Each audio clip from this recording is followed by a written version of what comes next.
Bonjour à toutes et à tous, j'espère que vous allez bien. Aujourd'hui, nous nous retrouvons pour parler des rêves. Pourquoi j'ai envie de vous parler des rêves? En fait, je me suis rendu compte qu'on passe approximativement entre 25 et 30 ans de nos vies en moyenne à dormir. Et dans ces années-là, on passe de 6 à 15 ans à rêver. C'est vraiment énorme.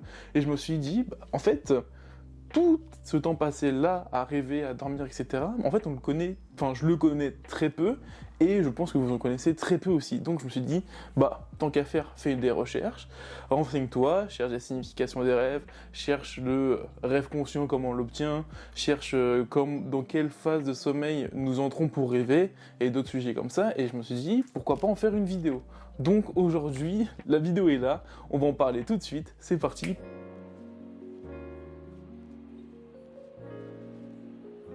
Avant de parler de nos rêves, on va parler du sommeil parce que c'est quand nous dormons que nous rêvons. Donc je vais vous parler brièvement de notre sommeil et essayer de le comprendre et à quel moment nous dormons pour pouvoir justement appréhender au mieux ce thème-là. Donc il faut savoir que nous dormons pas de manière linéaire, cyclique ou en mode tu t'endors et ça part direct. En fait non, on a un système cyclique de sommeil, c'est-à-dire que nous passons dans différentes phases dans lesquelles nous avons différents moments d'état d'éveil ou non. Et ces phases se répètent de 4 à 6 fois par nuit, donc c'est pour ça qu'il est essentiel de dormir de 6 à 7 heures par nuit. Voilà.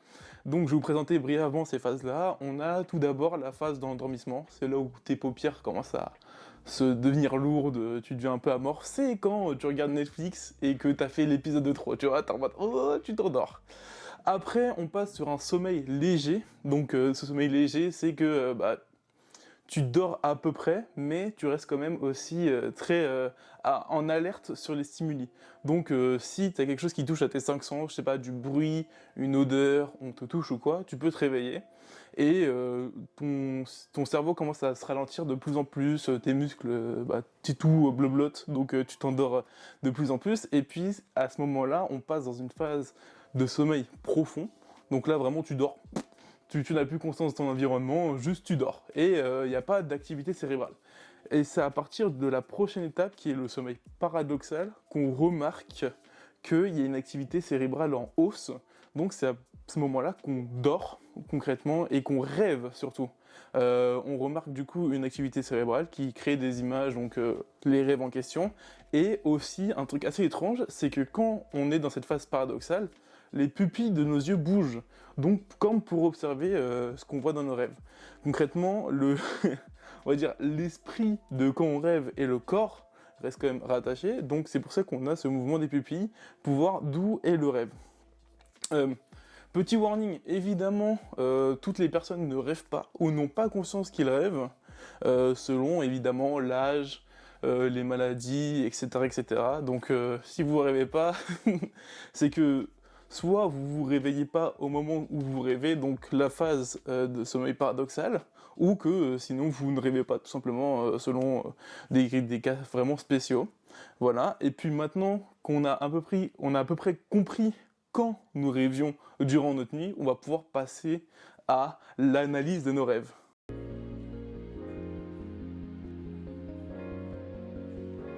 Hop là, donc partie 2, l'interprétation des rêves.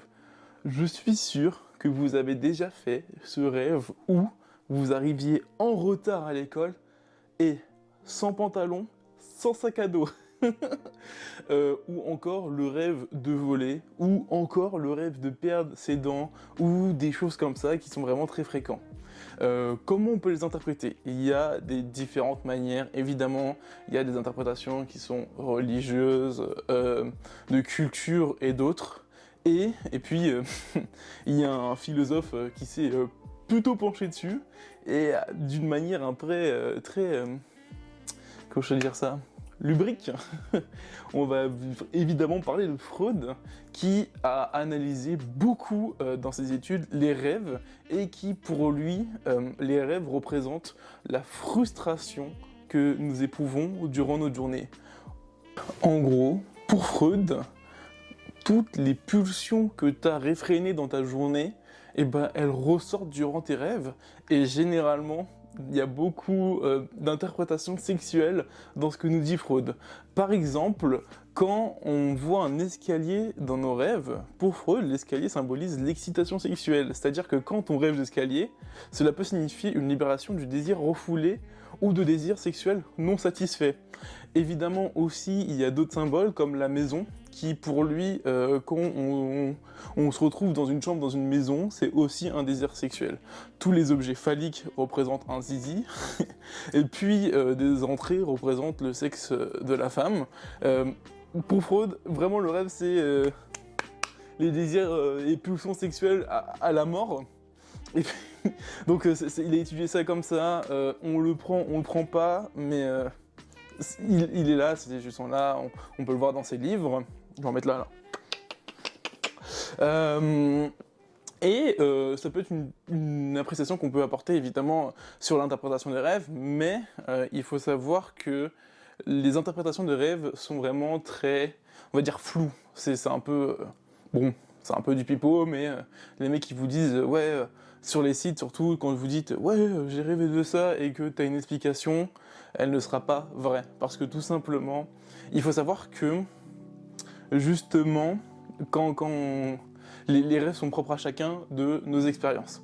Par exemple, pour quelqu'un qui va rêver de la mer, ça peut être un bon souvenir, donc si cette personne-là a une bonne expérience avec la mer, ça peut être genre un bon rêve, comparé à une autre personne qui peut rêver de la mer et qui a eu un accident ou à la mer ou un truc comme ça, ou qui a une peur de la mer, ça peut être un mauvais rêve. Donc faire une généralité sur les significations des rêves sur les sites, c'est totalement débile. Donc pour avoir de vraies significations sur vos rêves, il est souvent conseillé d'aller voir des psychologues et des professionnels qui ont travaillé pour ça. Néanmoins, il faut savoir que il y a une théorie qui dit que justement quand nous faisons des rêves, souvent des cauchemars, c'est que le cerveau se prépare à vivre des événements qu'il ne veut pas vivre. Par exemple, moi souvent, personnellement, c'est les jours où je dois prendre l'avion ou des grands voyages, genre avoir peur de ne pas prendre sa carte d'identité. Vous voyez, je fais des cauchemars où j'ai pas ma carte d'identité, quand j'arrive à l'aéroport, il n'y a rien, ou des cauchemars où mon réveil ne sonne pas. En gros, il se veut, sur cette théorie-là, que justement notre cerveau, durant cette phase de rêve, nous prépare à vivre les pires schémas, les pires scénarios. Donc voilà, ça peut être aussi expliqué comme ça, certains rêves.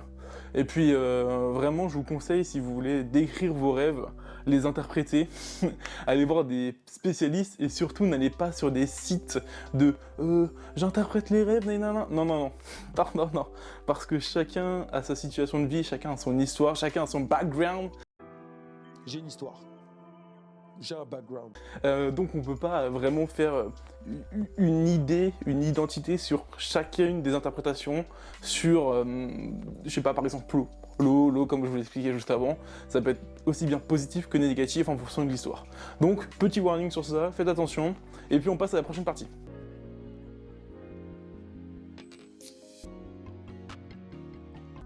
Nous passons à la prochaine partie qui est donc la partie sur les rêves lucides. Alors, comment et qu'est-ce qu'un rêve lucide en fait? Comment en faire et qu'est-ce que c'est?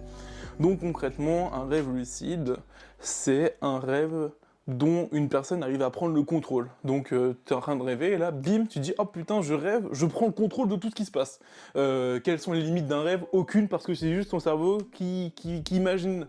En fait, ça s'arrête où ton imagination s'arrête. Voilà, c'est aussi simple que ça.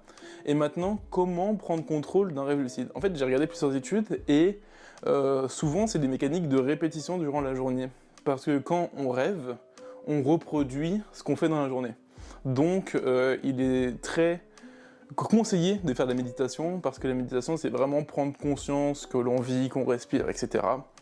Et donc, on fait ce rituel de méditation tous les jours, on a plus conscience de l'être qu'on est. Voilà, c'est ce que j'ai lu. Après, voilà, j'ai pas testé, j'ai jamais fait de rêve lucide moi personnellement, mais je vous donne les clés. Et concrètement, quand on fera par exemple un exercice de méditation lors du rêve, on se dit bah en fait tu es en train de rêver, et là bam, déclenchement, tu fais ton rêve lucide. Aussi, il y a d'autres techniques un peu plus faciles, je sais pas si elles fonctionnent, mais j'ai vu des personnes qui ont réussi à faire des rêves lucides grâce à ça. C'est concrètement te poser plusieurs fois la question par jour de « est-ce que je rêve ?» Tu te poses plusieurs fois la question, du coup tu crées un automatisme, et quand tu seras en train de dormir et de rêver, tu te poseras la question, et là tu te rendras compte qu'il y a des incohérences dans ce qui se passe autour de toi, et tu pourras prendre conscience, et tu pourras prendre ce rêve en main. Voilà, il faut savoir aussi que les personnes qui font des rêves lucides passent de meilleures nuits.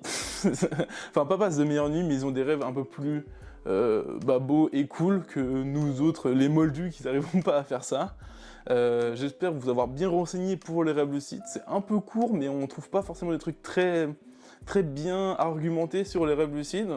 C'est les deux plus grosses techniques que j'ai pu lire et avoir des témoignages dessus, donc je vous conseille de faire ça si vous voulez reprendre en main vos rêves, et puis bon courage à vous, parce que se poser 15 fois la question par jour, est-ce que je rêve pendant un mois, pour espérer faire un rêve lucide, j'espère que ça vaut le coup. Sur ce, on va passer à la dernière partie qui est la conclusion.